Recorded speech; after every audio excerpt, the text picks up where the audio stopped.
So today we will see the story of Boons of Life by Mark Twain. In the morning of life came a good fairy with her basket and said, "Here are gifts. Take one, leave the others, and be wary. Choose wisely, or choose wisely, for only one of them is valuable." The gifts were five: fame, love, riches, pleasure, death. The youth said eagerly, "There is no need to consider," and he chose pleasure. He went out into the world and sought out the pleasure that youth delights in. But each in its turn was short lived and disappointing, vain and empty, and each departing mocked him. In the end, he said, "These years I have wasted. If I could but choose again, I would choose wisely." The fairy appeared and said, "Four of the gifts remain. Choose once more. And oh, remember, time is flying, and only one of them is precious." The man considered long, then chose love, and did not mark the tears that rose in the fairy's eyes. After many, many years, the man sat by the coffin in an empty home, and he communed with himself, saying, "One by one they have gone away and left me, and now she lies here, the dearest and the last. Desolation after desolation have swept over me. For each hour of happiness, the treacherous trader, love, has sold me. I have paid 1,000 hours of grief. Out of my heart of hearts I curse him. Choose again." It was the fairy speaking.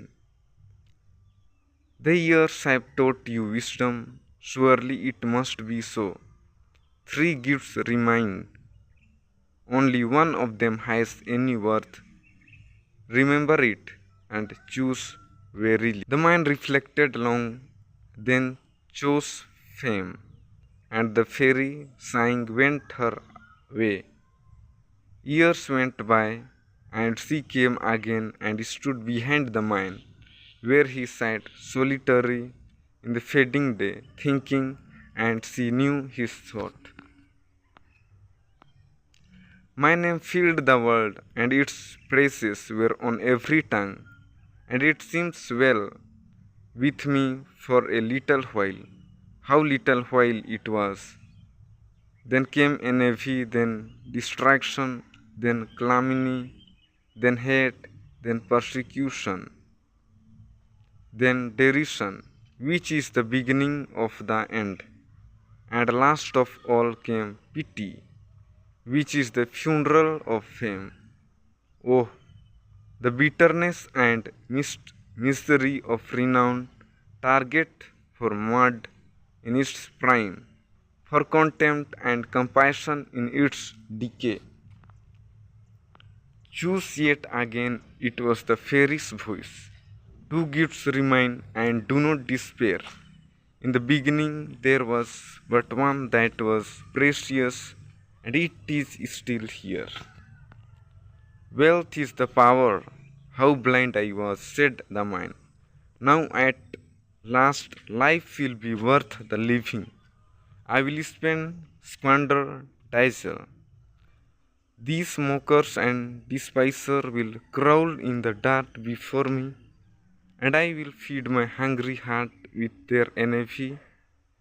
I will have all the luxuries, all joys, all enchantments of the spirit, all the contempts of the body that man holds dear.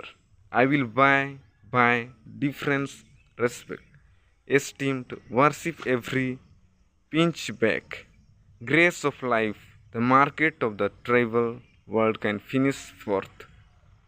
I have lost much time and chosen badly, heart for, but let that pass. I was ignorant then, and could but take for best what seemed so.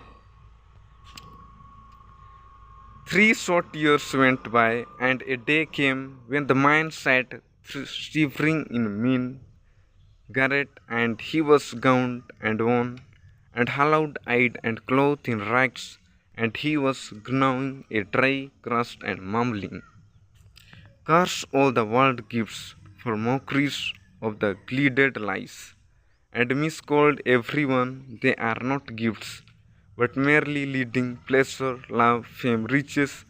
They are but temporary disguises for lasting realities, pain, grief, shame, poverty." The fairy said, "True, in all her store there was but one gift which was precious, only one that was not valueless. How poor and cheap and mean! I know those others now to be compared with that inestimable one, that dear and sweet and kindly one that steeps in dreamless and enduring sleep, the pains that persecute the body, and the shames and griefs that eat the mind and heart. Bring it, I am weary, I would rest." The fairy came bringing again 4 of the gifts, but death was wanting. She said, "I gave it to a mother, pet, a little child. It was ignorant, but trusted me, asking me to choose for it. You did not ask me to choose. Oh, miserable me, what is left for me? What not even you have deserved the wanton insult of old age." Thank you for listening.